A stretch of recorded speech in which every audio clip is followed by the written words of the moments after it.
बहुत बहुत स्वागत है दोस्तों आप सभी का। आज की ये वीडियो बहुत ज्यादा इंपॉर्टेंट होने वाली है क्लास 11th के पॉलिटिकल साइंस सब्जेक्ट के लिए।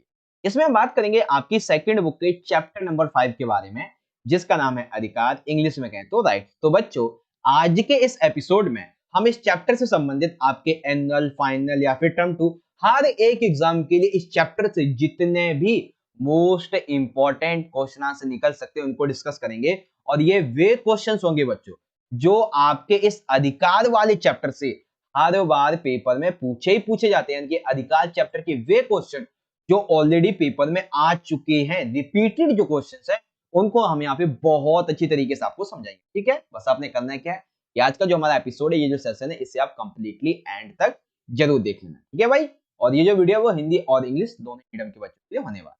वेल, ये तो हो गया हमारा इंट्रोडक्शन। अब हम शुरुआत करते हैं अपने क्वेश्चन आंसर। अच्छा, अगर आपको बाकी के अपने चैप्टर्स के इंपॉर्टेंट क्वेश्चन देखने हैं तो आपको यहाँ पे आई बटन में एक लिंक मिल जाएगा, ठीक है, उसे आप ओपन करके जाके जरूर देख लीजिए। ओके, शुरुआत करेंगे। पहला जो हमारा प्रश्न है ये बेसिकली 2 मार्क्स का है। प्रश्न है कि भाई अधिकार जो है इसका मतलब क्या है। ओके, एंड सेकंड ये कि भाई अधिकार, चलो हम पहले समझेंगे अधिकार है क्या, आखिर फिर इनकी उत्पत्ति कैसे हुई है। ठीक है ना, 2 क्वेश्चन है, अधिकार क्या है और इनकी उत्पत्ति। ठीक है, तो मैं ना आपको एक डायग्राम बना के समझाता हूं ताकि आप अधिकार को आसान तरीके से समझ जाएंगे। देखो, मैंने पहले डायग्राम बना दिया, पहले आप एक जो मीनिंग है वो समझो। जैसे मान लेते हैं हमारे पास कैसे कैसे अधिकार हैं, लाइक हमारे पास समानता का, ठीक है, हमारे पास स्वतंत्रता का, सामाजिक न्याय का, बहुत सारे हमारे पास अधिकार होते हैं। ठीक है, तो ये जो अधिकार शब्द है ये क्या होता है। बेसिकली देखो, किसी व्यक्ति के द्वारा स्वतंत्रता पूर्वक कार्य करने की एक मांग होती है, अधिकार। ठीक है ना, अब ये जो मांग होती है, जब ये पूरी तरीके से समाज के कल्याण में ध्यान में रखते हुए लाई जाए तब ये अधिकार बनती है। ये तब अधिकार बनती है जब समाज इसे स्वीकार करता है, तब जब राज्य इसे मान्यता देता है तब यह अधिकार बन जाता है। मैं देखो एक एग्जांपल के जरिए आपको समझा देता हूँ। जैसे मान लेते हैं अभी से कई वर्षों पहले, 50-100 वर्षों पहले समाज में जो महिलाएं थी, ठीक है ना, जो महिलाएं थी, इन्हें शिक्षा का अधिकार नहीं था। ठीक है, इन्हें शिक्षा का अधिकार नहीं था, इन्हें मत का भी अधिकार नहीं था। तो ऐसे में इन महिलाओं ने, लोगों ने शिक्षा को लेके, मत को लेके मांग की। क्या की? कार्य की मांग, यानी कि इन्होंने शिक्षा के लिए मत की मांग की कि भाई हमें भी पढ़ने का अधिकार होना चाहिए, सरकार में हमारी भी भागीदारी होनी चाहिए। तो समाज ने ये देखा कि हाँ भाई ये बात अच्छी है कि महिलाओं को मत का अधिकार होना चाहिए, शिक्षा का अधिकार होना चाहिए। तो समाज ने क्या किया, इसे स्वीकार कर लिया। तो क्या हो गई, ये सार्वजनिक कल्याण को ध्यान में रखे की बात की गई। ठीक है, जब समाज ने स्वीकार कर लिया, अब राज्य ने ये देखा कि समाज में ये बातें उठ रही हैं कि भाई महिलाओं को शिक्षा का, मत का अधिकार होना चाहिए। तो ऐसे में राज्य ने कहा चलो ठीक है, ये बात अच्छी है, हम महिलाओं को शिक्षा और मत का अधिकार प्रदान करते हैं। तो अब जो है वो मांग, जो महिलाओं के शिक्षा मत के लिए मांग उठी थी, जब समाज ने, जब राज्य ने स्वीकार किया, राज्य ने मान्यता दे दी, तब महिलाओं के लिए शिक्षा और मत का अधिकार पूरी तरीके से संपन्न हो गया। तो एक मांग अधिकार कैसे बनी, आगे समझ में आप सभी को। दूसरा पार्ट समझते हैं, अधिकारों की उत्पत्ति। तो पहला आता है कि प्राचीन युग में, देखो प्राचीन युग की जब हम बात करें तो इसमें हम बात करते हैं प्राकृतिक अधिकारों के सिद्धांत। ठीक है, प्राकृतिक अधिकारों के सिद्धांत, जैसे प्राकृतिक, पहले आप ये समझो कि भाई प्राकृतिक अधिकारों का मतलब क्या होता है। प्राकृतिक अधिकार वे अधिकार होते हैं जो किसी व्यक्ति को प्रकृति ने दिए हो, जो ईश्वर ने दिए हो, या फिर जो उसे जन्म से ही प्राप्त हो जाते हैं, उनको बोलते हैं प्राकृतिक अधिकार। ठीक है, ओके, प्राकृतिक अधिकारों का सिद्धांत शामिल हो गया। अब इसी में हमारे जीवन जीने का अधिकार, स्वतंत्रता का अधिकार और संपत्ति का अधिकार शामिल हो जाता है। ठीक है, लेकिन जो आधुनिक युग में हम जिस अधिकार की बात करते हैं उसमें प्राकृतिक अधिकार पूरी तरीके से अस्वीकार्य हो जाती है, इनको नहीं माना जाता। इसमें मेनली जो बात आती है वो मानवाधिकार जो है, ये सामाजिक कल्याण के लिए महत्वपूर्ण जाते हैं, इनको बोलते हैं अधिकारों की उत्पत्ति। 2 तरीके से, प्राचीन युग यानी कि प्राकृतिक सिद्धांत, प्राकृतिक अधिकारों की मान्यता, लेकिन आधुनिक युग में ऐसा नहीं होता। आधुनिक युग में मानवाधिकार को ज्यादा इंपॉर्टेंस दी जाती है। ठीक है भाई, अधिकार क्या है, उत्पत्ति क्या है, समझ गए। अब जो बच्चे इंग्लिश मीडियम के हैं वो यहां से देख सकते हैं कि व्हाट इज राइट्स। ठीक है, व्हाट इज राइट्स, तो राइट्स का मीनिंग क्या आप यहाँ पे देख लीजिए। एंड उसके बाद ओरिजिन ऑफ राइट्स, तो सबसे पहले in ancient age and in the modern era. Okay, दोनों पार्ट हो गए आपके। नेक्स्ट बात करते हैं। अब जो हमारा अगला क्वेश्चन है ये बात इसकी आती है कि मांग उठी, अधिकार बन गया, चलो ठीक है। आखिर हमें अधिकारों की आवश्यकता ही क्यों पड़ती है? और चलो अगर पड़ती भी है, तो कई बार कमजोर होते हैं, कई बार शक्तिशाली होते हैं, तो जो अधिकार कमजोर होते हैं, उन्हें और शक्तिशाली कैसे बनाया जा सकता है? मान लेते हैं कि हमें टोटल 6 तरीके के, पहले 7 मौलिक अधिकार प्राप्त थे, लेकिन अब 6 हैं। तो जो 6 मौलिक अधिकार मिले हैं या फिर किसी भी तरीके का कोई भी अधिकार आपको मिला है, आखिर ये आवश्यक क्यों है? और चलो मिल गया, तो इसे और कैसे मजबूत बनाया जा सकता है, कैसे ताकतवर, कैसे शक्तिशाली बनाया जा सकता है, कैसे होगा ये? आइए समझते हैं। देखिए बेसिकली अधिकारों की आवश्यकता हमें कई कारणों से पड़ती है। सबसे पहला कारण इसका ये आ जाता है कि व्यक्ति की स्वतंत्रता और गरिमा की सुरक्षा की। आप नहीं समझे, देखिए सिंपल सा मतलब ये है। अब मान लीजिए समाज में एक ये ए बंदा है, ठीक है, और एक ये बी बंदा है। अब ए बंदा थोड़ा पैसे वाला है, ठीक है, ये थोड़ा जो है हम कह सकते हैं ये थोड़ा जो वो पैसे वाला है, ठीक है, थोड़ा सा अमीर है, इसके पास में थोड़ी सी ज्यादा पावर है पैसे की वजह से। तो ऐसे में जो ये बी बंदा है, गरीब है, ठीक है, अनपढ़ है, इसको भी अपनी स्वतंत्रता बनाए रखने के लिए, गरिमा बनाए रखने के लिए, सम्मानपूर्वक जीवन जीने के लिए अधिकार की आवश्यकता है, ताकि ये पावरफुल बंदा इसका शोषण ना कर सके। ठीक है ना? तो अधिकार की आवश्यकता किस लिए होती है? ताकि सभी व्यक्ति स्वतंत्रता पूर्वक, ठीक है, एवं अपनी गरिमा की सुरक्षा बनाए रखें, साथ ही अपने जो जीवन है, ठीक है ना, अपने विकास, अपना पूरा का पूरा जीवन जो है, इसके संपूर्ण विकास की, ठीक है। उसके बाद में तीसरा कि लोकतांत्रिक सरकार को सुचारू रूप से चलाने के लिए हमारी जो कंट्री है, इसकी जो शासन की प्रक्रिया है वो कैसी है? लोकतांत्रिक है। क्यों है भाई? क्योंकि ऐसा इसलिए है ताकि देश सुचारू रूप से चलता रहे, ठीक है ना? तो एक तरीके से हम ये कह सकते हैं कि जब तक नागरिकों को अधिकार नहीं मिले हुए होंगे, तब तक सरकार जो है वो अपना काम सही तरीके से नहीं चला सकती। और लोकतंत्र का मतलब ही यही होता है कि नागरिकों को अधिकार मिले, ठीक है? आप देख लो साम्राज्यवाद में, तानाशाही में, उपनिवेशवाद में, ठीक है, कभी नागरिकों को अधिकार मिलता है? मिलेगा एक दो, जो कि जो शासन करता होंगे उनके हित में होगा, इसको बोलते हैं, ठीक है। चौथा ये है कि व्यक्ति की प्रतिभा व क्षमता को विकसित करने के लिए, यानी कि व्यक्ति की किसी भी तरीके की कोई प्रतिभा है, जैसे मान लेते हैं उसको प्रूफ रीडिंग अच्छी तरीके से आता है, किसी को बोलना अच्छे तरीके से आता है, ठीक है, कोई जो है वो बैंकिंग का काम अच्छे तरीके से कर सकता है, उसकी प्रतिभा, उसके पास क्षमता है। तो अधिकार इसलिए आवश्यक है ताकि वो इनका विकास कर सके और अच्छी जॉब पा सके, अपना विकास कर सके, इसलिए जरूरी है। और कोई दूसरा उसके रास्ते में बाधा उत्पन्न ना, इसलिए आवश्यकता हो, ठीक है। एक तरीके से हम ये कह सकते हैं कि जिस व्यक्ति के पास में अधिकार नहीं होगा, वो एक बंद पिंजड़े में पक्षी के समान ही होगा। आप इमेजिन करो, आप घर में बैठे हो, आपके पास से आपके बोलने का अधिकार, आपके चलने फिरने का अधिकार, आपसे खाने का अधिकार, पानी पीने का अधिकार छीन लिया गया। आप समझ गए ना मैं क्या कहना चाहता हूं? आप भी एक पक्षी की तरह ही हो जाओगे, ठीक है ना? तो अधिकार रहे जीवन बंद पिंजड़े में पक्षी के समान होता है। इसीलिए एक खुले आसमान में घूमने के लिए, अपना विकास करने के लिए, स्वतंत्रता बनाए रखने के लिए, समानतापूर्ण जीवन जीने के लिए हमें अधिकारों की आवश्यकता है। ठीक है भाई? देखो मैं आपको थोड़ा सा डीप में समझा देता हूं, लेकिन हाँ आपको समझ में आ रहा होगा। ओके, दूसरा पार्ट आ जाता है कि आखिर अधिकारों को और शक्तिशाली कैसे बनाया जा सकता है, क्या उपाय हैं इसके।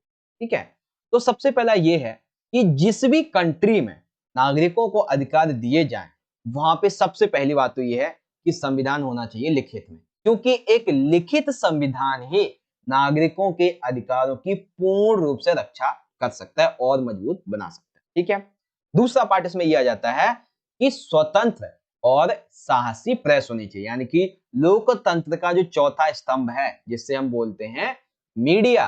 तो मीडिया जो है वो पूरी तरीके से स्वतंत्र होनी चाहिए, उस पर किसी भी तरीके का दबाव नहीं होना चाहिए, ताकि वो हर एक छोटी से छोटी कड़वी सच्चाई ना जो सरकार है उसकी हर एक छोटी से छोटे कदम को नागरिकों के सामने रख सके। ठीक है ना? तो किसी भी कंट्री में ये जो प्रेस होती है, मीडिया होती है, वो कैसी होनी चाहिए? स्वतंत्र और साहसी होनी चाहिए। दूसरा ये है कि कई बार हमने ये देखा कि लोग जो होते हैं वो पढ़े लिखे नहीं होते हैं, इसलिए वो जागरूक भी नहीं होते हैं, तो उनके पास अधिकार क्या होता है? तो अधिकार को हम शक्तिशाली ऐसे बना सकते हैं कि लोगों को ये बताएं कि आखिर उनके पास कैसे कैसे अधिकार हैं, क्योंकि कई लोगों को ये पता ही नहीं होता है कि जिस चीज से उनका शोषण आ चुका है, शोषण होता आ रहा है कई सालों से, दशकों से, वो एक्चुअल में उनका अधिकार है सम्मान पूर्वक जीवन जीने का। जैसे मान लेते हैं कि महिला जो है वो उसे पूरी तरीके से अधिकार है कि वो भी समाज में सभी के बराबर चल सकती है। लेकिन बहुत सारे जो सामाजिक रूढ़िवादिता वाले लोग हैं वो महिलाओं को कमतर समझते हैं पुरुषों से, लेकिन ऐसा नहीं है। तो जब हम महिलाओं को जागरूक करेंगे तभी उन्हें अपने इन अधिकारों का पता चलेगा, यही बात आ जाती है। ठीक है, तीसरा ये है कि स्वतंत्र न्यायपालिका अधिकारों के रक्षक संरक्षक होने, ये बहुत अच्छी बात है। अगर हम बात करें भारत के संविधान के तीसरे भाग के रूप में न्यायपालिका की, तो न्यायपालिका ही वो है एक भाग है जो नागरिकों के अधिकारों की रक्षा करता है। ठीक है, इसीलिए अधिकारों को शक्तिशाली बनाना है तो न्यायपालिका स्वतंत्र होनी चाहिए, उस पर किसी भी तरीके का दबाव नहीं होना चाहिए। ओके, चौथा पॉइंट, संघात्मक सरकार और शक्तियों का विभाजन, यानी कि अगर हमें अधिकार और शक्तिशाली बनाना है तो हमें क्या करना चाहिए, जो एक सेंटर है, ठीक है, और जो एक स्टेट गवर्नमेंट है उसके बीच में एक स्पष्ट विभाजन होना चाहिए शक्तियों का, अधिकारों का, कि भाई जो केंद्र सरकार यानी कि संघात्मक सरकार है वो क्या क्या कार्य करेगी और जो स्टेट गवर्नमेंट है वो कैसे कार्य करेगी, ये डिवाइड होना चाहिए। ठीक, पांचवा ये कि राज्य का नागरिकों के आंतरिक मामलों में कोई हस्तक्षेप नहीं हो, यानी कि राज्य जो है वो नागरिकों के आंतरिक मामले, जैसे कि वो क्या खाते हैं क्या पीते हैं, ठीक है, कैसे सोते हैं कैसे रहते हैं किससे मिलते हैं, इस मामले में किसी भी तरीके का कोई हस्तक्षेप नहीं होना चाहिए। हाँ, वो बात अलग है कि अगर वो राज्य की शांति के खिलाफ, देश की शांति के खिलाफ बोलता है, सुरक्षा के खिलाफ बोलता है, तो ऐसे में हस्तक्षेप करना चाहिए, लेकिन अदरवाइज नहीं करना। ठीक है ना, तो ऐसे में अधिकारों को और शक्तिशाली बना सकते हैं। ओके बच्चों, आगे आपको समझ में पूरी तरीके से कि भाई हमें अधिकार क्यों चाहिए ये समझ में आ गया। उसके बाद में चलो अधिकार चाहिए तो होते हैं बहुत कारणों की वजह से, अब हम इसे कैसे और अधिक शक्तिशाली बना सकते हैं वो भी आपने देख लिया। चलिए, अब जो बच्चे इंग्लिश मीडियम के यहां से देख सकते हैं कि why are rights necessary and how can they be made more powerful. तो सबसे पहले we need rights because of the following reasons, that is all of the above. Okay, आप इन सभी को पढ़िए। And the second part is that कि following are the ways to make the rights more powerful. कैसे कैसे करेंगे भाई, इन सभी को आप पढ़ लीजिए। ठीक है, चलिए नेक्स्ट बात करते हैं अगले क्वेश्चन की। अगला क्वेश्चन काफी छोटा सा है कि आधुनिक युग में अधिकारों के प्रकारों का वर्णन करो, यानी कि वर्तमान समय में, पहले अभी हमने देखा था ना कि अधिकार जो है आधुनिक युग में प्राकृतिक स्वीकार नहीं किए जाते, तो आखिर कौन कौन से अधिकार हैं आधुनिक युग में वो हमें समझा। ठीक है, बहुत से अधिकार हैं। सबसे पहला अधिकार आता है बच्चों प्राकृतिक अधिकार। ठीक है, देखो आधुनिक युग में जब हम अधिकार की बात करते हैं तो इसमें जो है जन्म के समय जो अधिकार मिलते हैं वो शामिल होते हैं, जैसे कि जीवन, स्वतंत्रता, संपत्ति का अधिकार, ये इसमें शामिल है।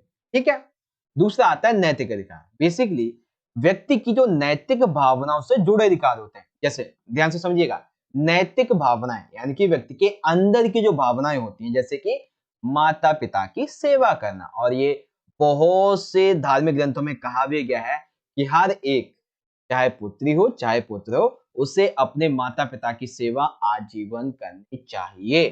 ठीक, ये नैतिक है। उसके बाद में शिष्ट व्यवहार, यानी कि हर एक व्यक्ति के प्रति अच्छा व्यवहार रखना, ठीक है, सच्चा चरित्र यानी कि झूठ नहीं बोलना, सभी लोगों का आदर करना, इसको बोलते हैं नैतिक अधिकार। तीसरा आता है बच्चों कानूनी अधिकार, बेसिकली जिन्हें राज्य ने कानूनी मान्यता प्रदान की हो, जैसे कि कोई भी अपना व्यापार कर सकता है, कोई भी दुकान खोल सकता है, उसके लिए लाइसेंस लेना होगा, तो ये कानूनी मान्यता है। ठीक है, कानूनी मान्यता ये है कि सभी को रेड लाइट होने पर रुकना पड़ेगा और ग्रीन होने पे जाना होगा, और पीला जो है वो संकेत देता है कि अब रेड होने वाला है। ठीक है ना, तो ये चीजें क्या है, ये सरकार ने बनाई है, राज्य ने कानूनी अधिकार दी है। ठीक है, तो ये प्राकृतिक अधिकार हो गए, अधिकार हो गए, कानूनी अधिकार। अब आप इसमें जो एक पॉइंट जो है वो मानवाधिकार वाला पॉइंट डाल सकते हैं कि ये भी महत्वपूर्ण होते हैं, बस सिंपल। ठीक है भाई, चलिए अब जो बच्चे इंग्लिश मीडियम के वो यहां से देख सकते हैं कि describe the types of authority in the modern age. तो सबसे पहले आती है नेचुरल राइट्स की, इवन जो राइट्स होते हैं related to the moral feelings, and then जो अदर है लीगल अथॉरिटी या फिर लीगल जो राइट्स होते हैं उनकी बात। ओके, वेल देखिए अभी तक हमने चैप्टर का अराउंड 30 से 40% पार्ट कंप्लीट कर लिया है, और आई होप कि आप सभी को अभी तक का वीडियो अच्छा लगा हो। लाइक करो, शेयर करो और चैनल को सब्सक्राइब करो, ठीक है ना, लाइक करो फॉलो करो वही चीज है। ओके, बाकी आप लाइक तो कर ही देंगे, अच्छा लगेगा तो। और कोई डाउट वगैरह होता है तो आप कमेंट बॉक्स में पूछ सकते हैं हमसे, है ना। कमेंट बॉक्स में फीडबैक देना अपना आप सभी। और बाकी अगर यूट्यूब पे रिप्लाई ना मिल पाए तो आप हमें कर सकते हैं। ओके वेल, और 11th क्लास का टेलीग्राम ग्रुप जरूर ज्वाइन कीजिए। आता है अगला क्वेश्चन। अगला क्वेश्चन जो है वो काफी इंपॉर्टेंट है। ये प्रश्न आपसे 4 मार्क्स में पूछा, ठीक है ना। अब इसमें 4 मार्क्स में ऐसे पूछा जाता है कि भाई राजनैतिक नागरिक इन अधिकारों के आपको दो दो उदाहरण लिखने, या फिर 2 मार्क्स में भी आ सकता है, ठीक है। और ऐसे पूछा जा सकता है राजनीतिक और आर्थिक अधिकारों के दो दो उदाहरण लिखिए, ठीक है ना। तो हम अधिकार देखेंगे कि किसमें कैसे कैसे अधिकार शामिल हो जाते हैं, क्योंकि कई बार इन अधिकारों के पार्ट में एमसीक्यू में आपसे पूछ लिए जाते हैं, है ना। ध्यान से समझिए। तो बेसिकली अधिकार जो है वो 3 तरीके के हैं।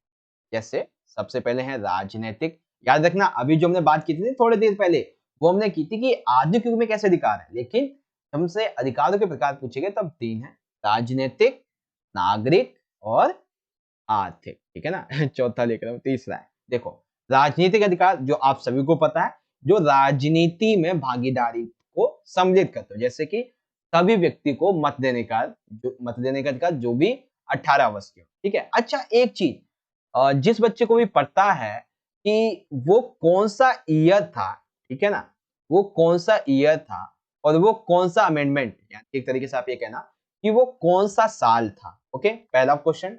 दूसरा ये कि वो कौन सा संशोधन था जिसके तहत मत अधिकार की आयु 21 से हटाकर 21 से कम करके 18 वर्ष कर दी गई, ठीक है ना। तो आप सभी बच्चे क्वेश्चन का आंसर लिखेंगे क्वेश्चन नंबर 4 और उसके बाद में आंसर लिखेंगे क्या, ठीक है ना। मैंने क्वेश्चन क्या पूछा है, मत देने की आयु पहले 21 वर्ष थी लेकिन बाद में ये 18 वर्ष की कर दी गई। तो ये वो कौन सा साल था जब 21 से घटा के 18 वर्ष की गई और वो कौन सा संशोधन था। 2 नंबर का क्वेश्चन है ये, ठीक है। अब मुझे बताना है इसका आंसर अगर आपको पता है तो, अदरवाइज वीडियो के 24 घंटे के बाद में मैं पिन भी कर दूं, ओके। तो मत देने का अधिकार जिसमें जो कि कितनी आयु का होता है 18 वर्ष तक का, ठीक है ना, 18 वर्ष से शुरुआत हो जाती है। उसके बाद में मत भी दे सकते हो, साथ ही यदि कोई व्यक्ति योग्यता रख सकता है, समर्थन जुटा सकता है, लोगों को बेसिकली प्रभावित कर सकता है अपनी बातों से, ठीक है, पैसा उसके पास में, तो वो निर्वाचित भी हो सकता है, ठीक है। यानी कि वो एक हम कह सकते हैं प्रधानमंत्री के रूप में, मुख्यमंत्री के रूप में, किसी अन्य मंत्रालय के मंत्री के रूप में भी नियुक्त हो सकता है। इवन किसी भी सरकारी पद पर प्राप्त करने का अधिकार इसमें आ जाता है, ठीक है ना। कोई भी सरकारी पद होता है लाइक जैसे कि आईएएस आईपीएस वगैरह, ये सारी चीजें, ओके। उसके बाद में दूसरा आता है नागरिक अधिकार। अब देखो नागरिक की बात आ गई है तो एक नागरिक के संबंध में क्या क्या होना चाहिए, जैसे कि उसे अपने विचारों की अभिव्यक्ति की स्वतंत्रता है, यानी कि वो कहीं पे भी आ जा सकता है देश में और कहीं पे भी आ जा सकता है, वहां पे रह सकता है, अपनी बातों को लोगों के सामने रख सकता है, लोगों की बातों को सुन सकता है, सभा कर सकता है, अपने विचार लोगों तक पहुंचा सकता है, ये अधिकार, ठीक। तीसरा है आर्थिक। बेसिकली इसमें यह आ जाता है कि जो नागरिक होते हैं उन्हें काम करने का अधिकार होना चाहिए, संपत्ति खरीदने का, हाँ लेकिन दायरा सीमित है, लेकिन संपत्ति खरीदने का तो अधिकार है ही, काम करने का अधिकार है, किसी भी व्यापार को चुनने का अधिकार है, ठीक है, छोटी मोटी दुकान खोलने का अधिकार है कहीं पे भी, और बाकी अगर कोई बड़ा इंटरनेशनल ट्रेड करना है तो गवर्नमेंट से है परमिशन लेनी पड़ती है, वही सारी चीजें हैं, ठीक है। तो ये अधिकार आ जाते हैं। अभी आगे चल के एक 6 नंबर में आपको मैं क्वेश्चन बताऊंगा एकदम वीडियो के एंड में, वीडियो के एंड में बताऊंगा अच्छे से, ओके। वेल, जो बच्चे इंग्लिश मीडियम के यहाँ से देख लीजिए कि write two examples each of political, civil and economic rights. Political rights क्या होते हैं, सिविल राइट्स के क्या एग्जांपल हैं, एंड इकोनॉमिक जो राइट्स हैं उनके क्या एग्जांपल, ऐसे देखिए, ओके। बारी आती है अगले क्वेश्चन की। अगला क्वेश्चन आपकी स्क्रीन पे आ चुका है। ओके, क्वेश्चन ये है कि भाई मानवाधिकारों की सार्वभौमिक घोषणा कब और किसने की, कुछ नए मानवाधिकारों के नाम देखो। देखो एक क्वेश्चन क्या है कि जो सार्वभौमिक मानवाधिकार है इसकी घोषणा पहले तो ये बताना है कि कब हुई, और दूसरे में ये कि किसने की थी, कब और किसने, ओके। अब 4 मार्क्स में या 2 मार्क्स में आपसे पूछा जा सकता है कि जो नए मानवाधिकार हैं इसके आपको नाम लिखना। तो बात करेंगे सबसे पहले हम ये कि मानवाधिकारों की जो सार्वभौमिक घोषणा है ये कब और किसने की। तो बेसिकली देखो विश्व के समस्त देशों के जो नागरिक होते हैं इन सभी को पूर्ण अधिकार दिलाने के लिए 10 दिसंबर 1948 को संयुक्त राष्ट्र संघ यानी कि यूएनओ, यूनाइटेड नेशंस ऑर्गेनाइजेशन, इसकी महासभा के द्वारा मानव अधिकारों की सार्वभौमिक घोषणा को स्वीकार कर लागू किया गया। अब समझ गए ना किसने किया था, तो बेसिकली 10 दिसंबर 1948 को। अगर आपसे पूछा जाए कि मानवाधिकार दिवस कब मनाया जाता है तो याद रखेंगे 10 दिसंबर। ठीक है, तो 10 दिसंबर 1948 को यूएनओ की महासभा के द्वारा मानवाधिकार की सार्वभौमिक घोषणा को स्वीकार करके लागू कर दिया गया। अब कुछ हम बात कर लेते हैं नए नए मानवाधिकारों की। सबसे पहला, स्वच्छ वायु, ये सभी का है, ये सभी को स्वच्छ वायु मिलनी चाहिए, सुरक्षित पेयजल मिलना चाहिए, टिकाऊ विकास का अधिकार होना चाहिए। ठीक है, साथ ही सूचना का अधिकार सभी को मिलना चाहिए, महिलाओं को सुरक्षा मिलनी चाहिए, शिक्षा और स्वास्थ्य मिलना चाहिए। ठीक है, समाज के जितने भी कमजोर लोग हैं उनके लिए शौचालय की व्यवस्था होनी चाहिए, उनके लिए जो शिक्षण संस्थान है उनमें संरक्षण होना चाहिए। ठीक है, बच्चों को खाद्य और संरक्षण शिक्षा का अधिकार दिया जाना चाहिए। ओके, एंड सादा जीवन यापन के लिए आवश्यक जो स्थितियां होती हैं, रोटी, कपड़ा, मकान, रोजगार, आर्थिक विकास के लिए अवसर, ये सारी चीजें उनको मिलनी चाहिए। तो ये इनको बोलते हैं मानवाधिकार। ठीक है, जो आपके बेसिकली रूटीन में यूज होते हैं आपके मौलिक अधिकार के अलावा, उनको बोलते हैं मानवाधिकार। ओके बच्चों, आ गया समझ में? मानवाधिकार की सार्वभौमिक घोषणा कब और किसने की? 10 दिसंबर 1948 को यूएनओ की महासभा ने की। क्या बच्चों, आ गया समझ? चलिए, अब जो बच्चे इंग्लिश मीडियम के यहां से देख सकते हैं कि when and who made the universal declaration of human rights and write the names of some new human rights. तो सबसे पहले universal declaration of human rights किसने की थी? तो ऑन डिसंबर 10th 1948। किसने? जो यूएनओ की जनरल असेंबली है इसने। ओके, अब some of the new human rights are as follows. तो यहाँ पे आप इसको देख ही सकते हैं। ओके बच्चों, आई होप अब आप अच्छे तरीके से समझ चुके होंगे। आगे बढ़ते हैं। अगला जो क्वेश्चन है ध्यान से समझना। क्वेश्चन ये है कि भाई कर्तव्य किसे कहते हैं? ठीक है, तथा इसका अधिकार से संबंध कैसे? कुछ कानूनी कर्तव्यों का उदाहरण लीजिए। ठीक है, देखिए क्वेश्चन जो है वो आपसे 6 मार्क्स में पूछा। ठीक, क्या कि भाई कर्तव्य आखिर इसका मतलब क्या होता है और अधिकार से ये कैसे संबंधित होते हैं, और आपको कुछ कानूनी कर्तव्य लिखने भी है, कानूनी भी आ सकते हो, नैतिक। ध्यान से समझिए। आखिर कर्तव्य का अधिकार और कर्तव्य जो है, ये एक तरीके से हम कह सकते हैं कि एक ही सिक्के के दो पहलुओं की तरह होते हैं। जैसे अगर हम बात करते हैं कि एक पहलू अगर अधिकार है तो दूसरा कर्तव्य है। जैसे मान लेते हैं समाज में हमें कुछ अधिकार मिले हैं। ठीक है, अब उन्हीं अधिकारों के बदले में हमें कुछ ऋण चुकाना होता है।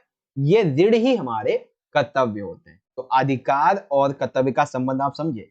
बेसिकली जिस तरीके से एक सिक्का होता है, इस सिक्के का एक पहलू हेड होता है, एक इस सिक्के का पहलू टेल होता है। तो इसी तरीके से जो अधिकार है और जो कर्तव्य है, ये दोनों ही एक ही सिक्के के दो पहलू हैं। ठीक है, एक अधिकार है तो एक कर्तव्य है। बेसिकली ये दोनों जुड़े हुए हैं, जिसमें हमें जो भी अधिकार दिए जाते हैं, ठीक है, उन अधिकारों को पूर्ण करने के लिए, उनको मानने के लिए, उनको अपनाने के लिए हमें कुछ ऋण चुकाने पड़ते हैं, कुछ बातों को मानना पड़ता है, कुछ निभाना पड़ता है। तो उनको बोलते हैं हम कर्तव्य। अब जैसे मैं आपको एग्जाम्पल दूंगा तो आप समझ जाएंगे। एग्जाम्पल के लिए यहाँ पे मैं बात करता हूं आपसे। देखिए क्वेश्चन पूछे गए कानूनी, मैं आपको नैतिक पहले बताऊंगा, कानूनी बाद में बताऊंगा। ठीक है ना, क्योंकि नैतिक आपसे 2 मार्क्स में पूछा, कानूनी भी।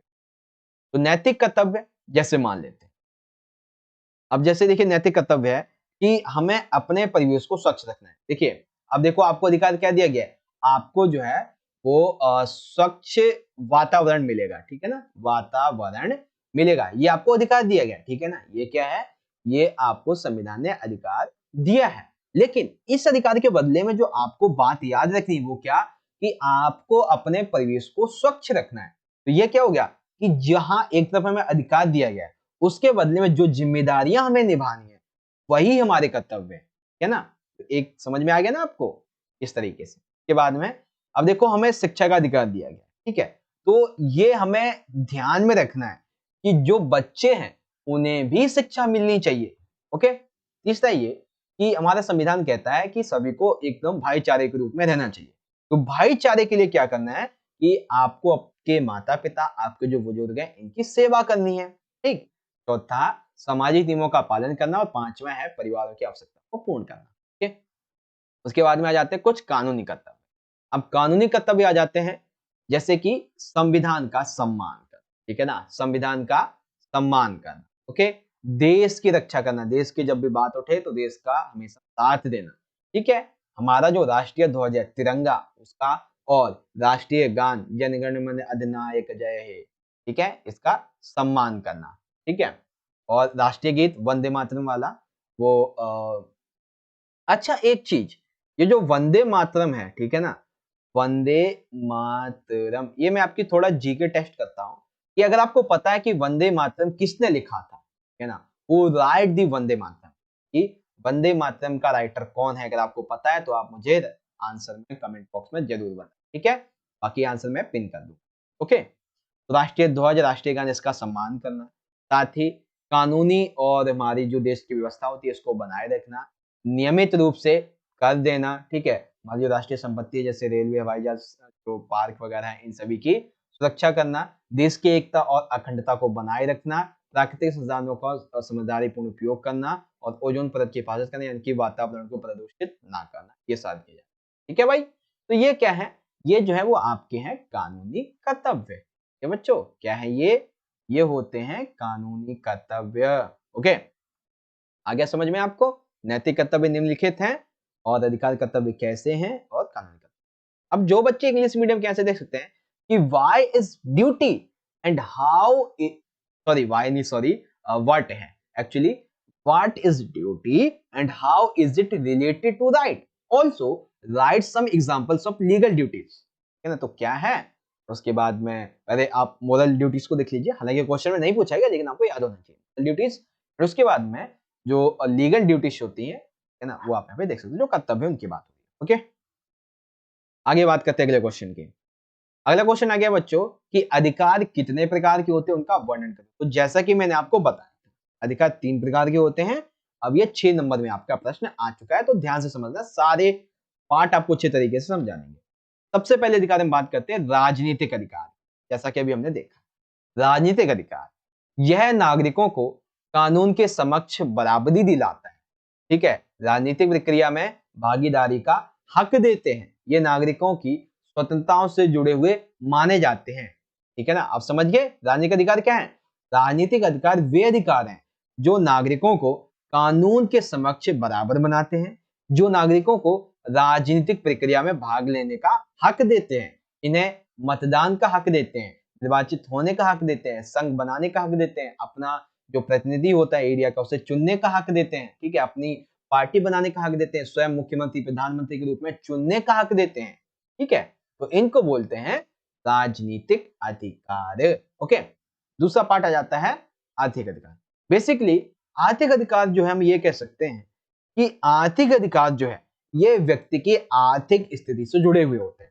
जैसे अब नॉर्मली क्या होता है कि कोई भी जो गवर्नमेंट होती है उसका मेन उद्देश्य क्या होता है कि वो अपने जो नागरिक हैं राज्य के, उसे घर दिलाए, भोजन, वस्त्र, स्वच्छ जल और चिकित्सा, यानी कि रोटी, कपड़ा, मकान, स्वच्छ जल, चिकित्सा और एक अच्छा वातावरण, ये मिलना चाहिए, सरकार की जिम्मेदारी है, ठीक है।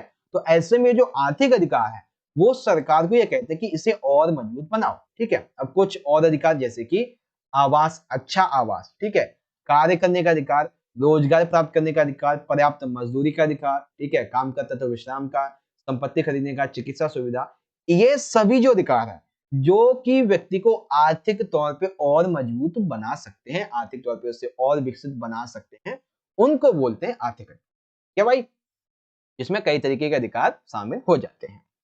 अब सबसे आखिरी आ जाता है सामाजिक सांस्कृतिक अधिकार, ठीक है। अब इसका मतलब क्या है, ये बेसिकली ये वे अधिकार होते हैं जो मानव के संपूर्ण विकास के साथ साथ, ठीक है, सुव्यवस्थित विकास के लिए, मनोवैज्ञानिक और नैतिक विकास के लिए महत्वपूर्ण होते हैं। जैसे कि मान लेते हैं कि कोई जो व्यक्ति है वो एक तरीके से राजनीतिक रूप से विकसित हो गया, ठीक है, आर्थिक तौर पे विकसित हो गया, लेकिन जब तक वो अपना एक तरीके से मनोवैज्ञानिक और नैतिक विकास नहीं कर लेता तब तक वो पूर्ण तरीके से विकसित नहीं है। अब जैसे मान लेते हैं कि हर एक व्यक्ति को प्राथमिक शिक्षा प्राप्त करने का अधिकार होता है, साथ ही यदि कोई पर्टिकुलर किसी धर्म के लोग कम हैं तो, या फिर कोई भी धर्म हो, वो अपना एक शैक्षिक संस्थान खोल सकते हैं, ठीक है ना, और अपनी धर्म की जो वेशभूषा है उसे पहन सकते हैं, जैसे पंजाबी में पगड़ी होता है, ठीक है, इन लोगों जो महिलाएं होती है उनको बुर्का पहनना होता है, हिंदू लोगों में जो साड़ियां होती है महिलाओं को वो पहननी होती है। तो ऐसे में वो जो अपने धर्म की वेशभूषा,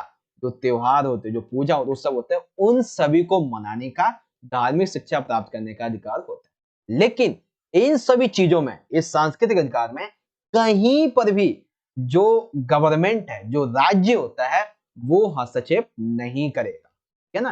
तो इसको हम बोलते हैं सांस्कृतिक अधिकार। ठीक है बच्चों, आगे समझ में? पहले राजनीतिक, आर्थिक और तीसरा आ जाता है सांस्कृतिक। अब जो बच्चे इंग्लिश मीडियम के हैं वो यहां से देख सकते हैं कि describe the different types of rights. तो सबसे पहले आता है पॉलिटिकल, सेकंड आता है इकोनॉमिक। पॉलिटिकल क्या है, इकोनॉमिक क्या है, आप यहां से देख लीजिए। And then the last one is that cultural. Okay बच्चों, आ गया समझ में आप सभी को? तो इस तरीके से आज का ये जो हमारा चैप्टर था, चैप्टर नंबर 5 अधिकार, आई होप आपको बहुत अच्छी तरीके से समझ में आ गया होगा। ठीक है बच्चों, अगर आप सभी को वीडियो अच्छा लगा हो, सारी चीजें आपको अच्छे तरीके से समझ में आई हो, तो बस आपने करना क्या है, आपने जितना हो सके बच्चों, ठीक है ना, जितना हो सके आप उतना ज्यादा, एक हाँ, जितना हो सके उतना ज्यादा आप इस वीडियो को लाइक जरूर कीजिए। ठीक है, क्योंकि आप लाइक करेंगे उतना ज्यादा हमारा मोटिवेशन बढ़ेगा। और हाँ, शेयर तो जरूर कर दो अपने सभी क्लासमेट्स के साथ में ऐसे इंपॉर्टेंट वीडियोस के लिए। और जो क्वेश्चन मैंने आपसे पूछा था कमेंट बॉक्स में आप सभी उसका मुझे आंसर दीजिए और मैं आपको पिन भी कर दूंगा। ठीक है बच्चों, बाकी मिलते हैं आपसे नेक्स्ट वीडियो में, तब तक के लिए आप सभी पढ़ते रहिए, अपना ख्याल रखिए, धन्यवाद। जय हिंद, वंदे मातरम।